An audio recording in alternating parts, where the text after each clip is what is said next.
Vengeful thugs who cycled around Hare Hills in Leeds looking for Daneko Ferguson over a drugs row before stabbing him to death have been told they must serve a combined total of 54 years in jail. Alga Lutondo and Halgon Randon were sentenced at Leeds Crown Court for the cold-blooded murder of the 27-year-old in the early hours of February the 15th last year. Both decided to blame each other for the brutal killing. Lutondo was found guilty of murder after a trial in December, with the jury unable to decide on 43-year-old Randon. He was found guilty early this month following a retrial, and both were also found guilty of conspiracy to causing Mr. Ferguson GBH, while Randon also convicted of possessing weapons and drugs dating from August 2022. Only Lutondo was present in court, with Randon absent. Lutondo had attacked Randon in the dock at the end of the first trial, and the potential for further trouble was recently raised in having both side by side in the dock for the sentencing hearing. Randon had asked to appear via video link, which the court had refused. Today, the judge, His Honourable Mr. Justice Kerr, sentenced them both to life, telling Lutondo he must serve at least 28 years behind bars, with Randon given a minimum of 26 years. He said, "You both looked for him and to do him serious harm. When you found him, one or both of you fatally stabbed him. The prosecution can't be, and I can't be sure, if one or both of you stabbed him. The attack was vicious and both of you took part in it. I'm sure you did not care if he lived or died." The court had heard that the drug dealer Lutondo was furious when Mr. Ferguson taxed one of his street dealers hours before. Mr. Ferguson had gone to the woman's house in the early hours of February the 15th last year, kicking his way into her property and demanding that she hand over her drugs. After he left, the woman called Lutondo to tell him about Ferguson's attack, saying he had kicked down the door.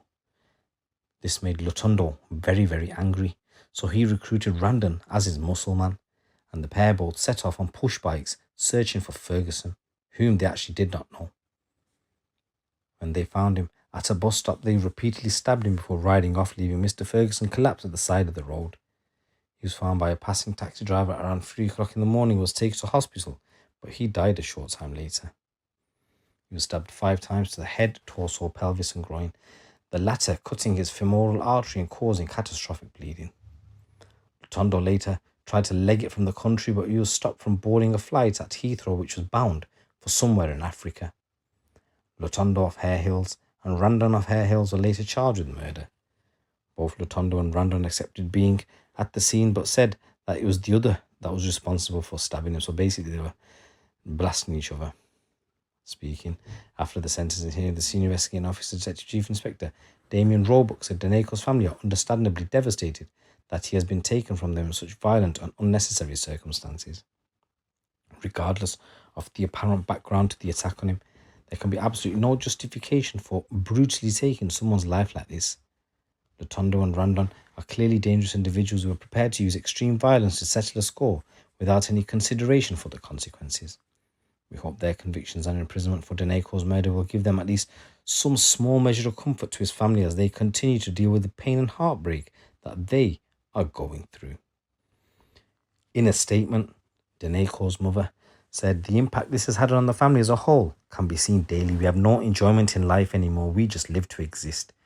She said her son's daughter and family and friends have been left heartbroken beyond belief.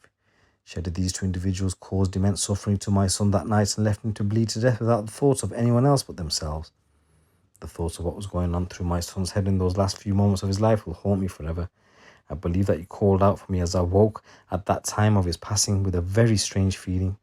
I didn't get the chance to hold his hand and say goodbye. I will never forgive or forget the actions of the men that did this to him that night." And in this next news story, a drug dealer who hid a pistol in a bag with 300 bullets within his socks has been jailed. Thompson Kanahis, who's 30 years old, was sentenced to 9 years in prison at Snaresbrook Crown Court. He was found guilty of possessing a 9mm self-loading pistol. He was also convicted of supplying Class A drugs. Met police officers discovered a drug manufacturing setup in a premises controlled by him, which included 10-ton drug press, various substances and kitchen utensils used for illicit drugs activity. They also discovered 300 rounds of ammunition of various calibers hidden inside socks in a drawer for use in the pistol and other firearms.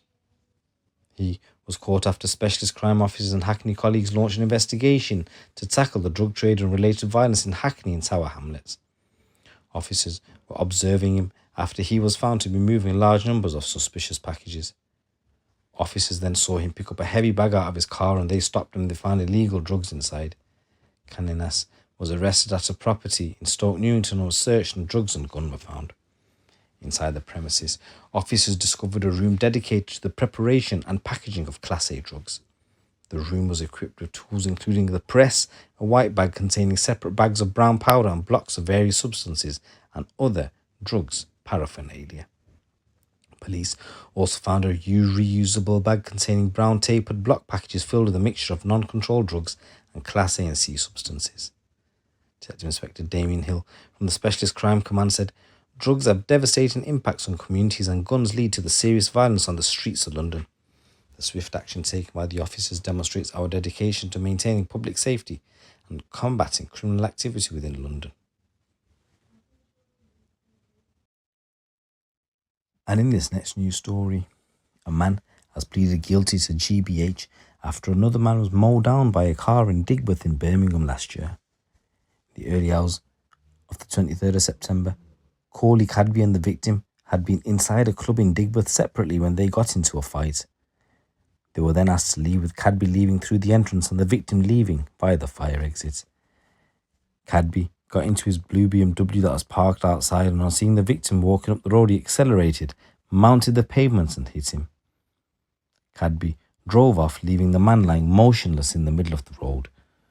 The 34-year-old was taken to hospital in a critical condition where he remained for weeks recovering from his injuries. An investigation was launched, and through insurance records and CCTV, Cadby was identified as a prime suspect. West Midlands Police issued a wanted appeal for Cadby, and on the 28th of December, he was arrested from a cafe in Erdington. The 31-year-old pleaded guilty at Birmingham Crown Court and was sentenced to 7 years and 10 months in prison.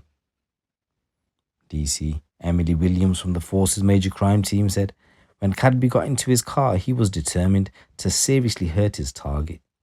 Cadby left him lying unconscious in the middle of the road and has failed to show any remorse for his actions to this day. The victim continues to recover from his injuries to this day, and I hope the sentence gives him some closure, knowing that Cadby will be behind bars for a very long time for his actions that day." So guys, there's a number of stories coming out from the streets of the UK. It's your boy GC. Keep it locked, keep it real.